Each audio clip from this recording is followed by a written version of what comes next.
다시 스튜디오에서 서복현 법조팀장과 짚어보겠습니다. 자, 서 기자.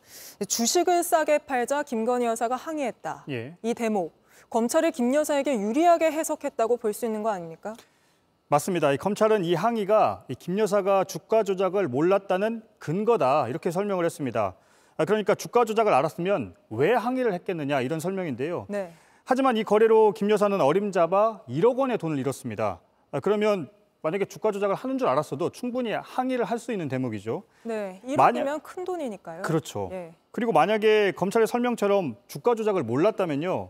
1억이란 손실을 보고 항의를 한 뒤에 아마도 다시는 계좌를 맡기지 않았을 겁니다. 그게 아마 상식적이고요. 하지만 김 여사는 이 항의 뒤에도 계속 계좌를 맡겼습니다. 그런데 이 점에 대해서는 검찰이 설명하지 않았습니다. 또 그 부분뿐만 아니라 검찰이 김 여사를 대신해서 그 입장을 대신 설명해주는 대목도 있지 않았습니까? 네, 김 여사의 사정을 설명해주는 대목인데요. 내용을 보면요. 상장사 대표가 선수들을 동원해 시세 조정을 한다는 상황이 이례적이고 투자자로서는 생각하기 힘든 사정인 것이 사실이다. 사실 김 여사의 사정입니다. 네. 권 전 회장 등이 주가 조작을 숨겼을 거라고 판단하면서 한 설명인데요. 그런데 권 전 회장은 상장사 대표로 자기 회사 주식을 놓고 주식 전문가라는 사람을 김 여사에게 소개했고 또 김 여사는 소개를 받았습니다. 검찰의 논리대로라면 이 설명은 이해가 되지 않습니다.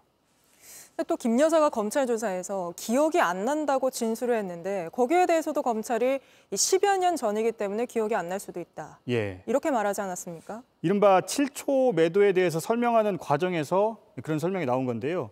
검찰은 김 여사가 10여 년 전 일이라 기억이 나지 않는다고 했다. 이렇게 설명을 했습니다. 그런데 검찰도 그대로 받아서 10년이 지나 기억에 한계가 있다는 걸 고려를 하지 않을 수 없었다. 이렇게 설명을 했습니다. 검찰 조사에서 검찰이 그렇게 설명하는 건 굉장히 이례적인 일 아닙니까? 그렇죠. 만약에 기억이 나지 않는다고 하면 김 여사의 기억뿐만 아니라 관련자들의 진술이 있었기 때문에 하나하나 과거의 기억을 되짚어보면서 수사를 했을 텐데요. 김 여사는 한 번밖에 조사를 받지 않았습니다. 네. 또 JTBC가 보도한 이 주식 수익 배분이나 또 손실 보전에 대해서도 검찰은 다른 설명을 내놨더군요.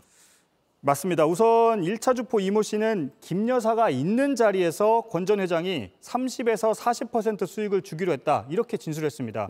그런데 검찰은 김 여사가 없는 자리에서 말했다고 이 씨가 이 진술을 번복했다. 이렇게 설명을 했습니다. 그렇다면 김 여사의 주식 수익을 김 여사도 없는 자리에서 말했다는 건데 검찰은 이 말이 번복한 말이 맞다고 판단을 했습니다. 그러면서 검찰은 김 여사가 주식 수익 10%를 1차 주포에 줄 생각이었다는 진술을 했다. 이렇게 또 설명을 했는데요. 결국에는 주포와의 수익 배분 계획이 있었다는 건 오늘 확인이 된 겁니다.